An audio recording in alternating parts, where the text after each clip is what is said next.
Hello! Bienvenue à Vision 360, une série de vidéos initiée par la startup Xstate et qui vont être diffusées toutes les semaines dans le but de faire un tour d'horizon du secteur de l'immobilier pour décrypter avec vous les opportunités à saisir dans ce domaine, mais aussi les ruses et revers à éviter. Les 6 premières vidéos de cette série seront consacrées à l'analyse de l'immobilier au Cameroun. Et pour cette première épisode, nous discuterons avec Maître Micheline Kandem, qui est notaire à Yaoundé, des procédures liées à l'acquisition du foncier au Cameroun et des précautions à prendre.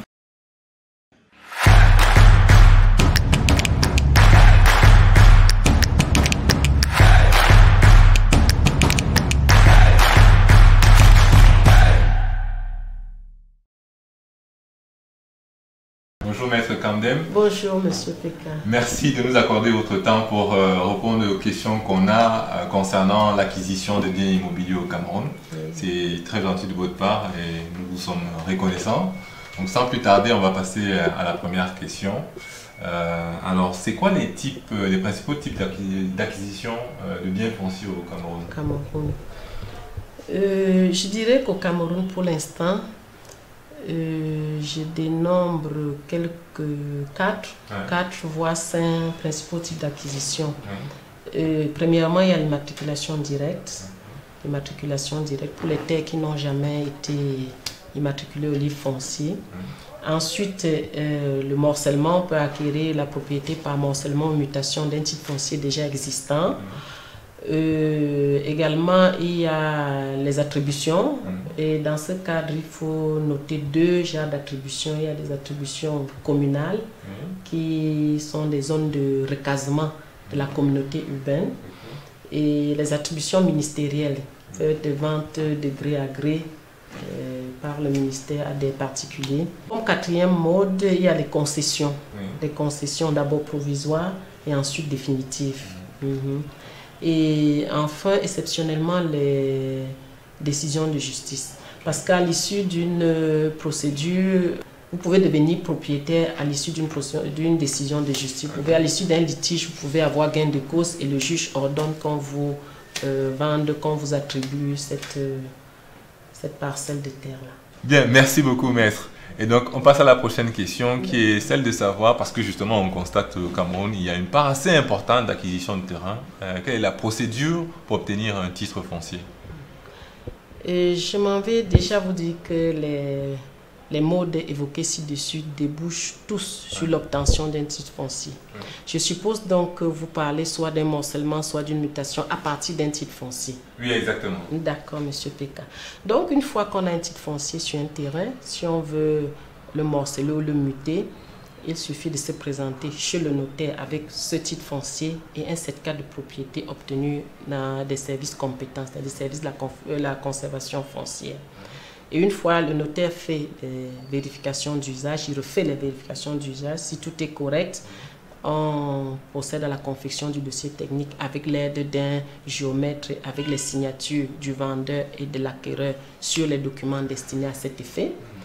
Et ce dossier technique est confectionné par les services du cadastre, signé par le départemental ou bien le régional du cadastre, qu'on ramène chez le notaire qui l'utilise pour confectionner l'acte de vente.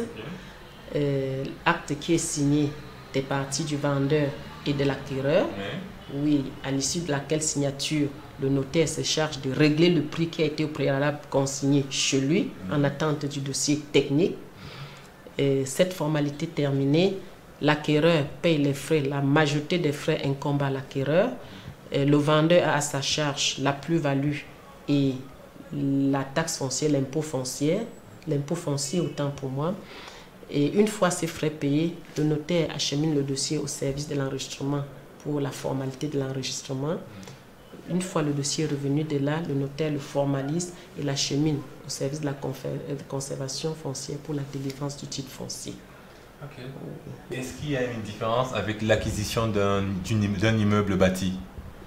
La procédure, j'avoue que la procédure est la même que celle que je viens de vous exposer, sauf que l'immeuble étant bâti, il faut gérer l'occupation, la non-occupation de cet immeuble. Voilà, il faut gérer, c'est-à-dire que si c'est le vendeur même qui occupe, il y a une procédure. Si c'est des locataires, il faut rentrer dans les baux, donner des délais et ainsi de suite. Donc, gérer l'occupation ou la non-occupation des meubles en vente, objets de la vente. Ok. Alors, on réalise qu'il y a beaucoup d'étrangers qui veulent investir au Cameroun dans le domaine de l'immobilier et même parfois des Camerounais mais qui ont pris une nationalité étrangère. Est-ce qu'il y a des spécificités pour ce type de personnes qui veulent justement amener des capitaux en quelque sorte au Cameroun? Monsieur Peka, il faut déjà noter que au Cameroun, il n'y a pas de double nationalité. Donc, si un Camerounais a pris la nationalité étrangère, c'est qu'il est étranger.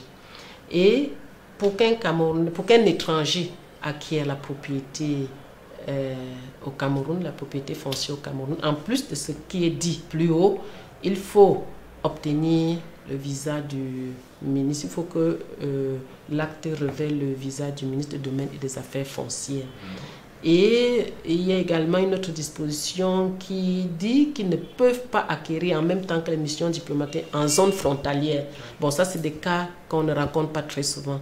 Mais l'acte doit revêtir le visa du ministre du Domaine et des Affaires foncières, en plus des autres formalités sus-évoquées.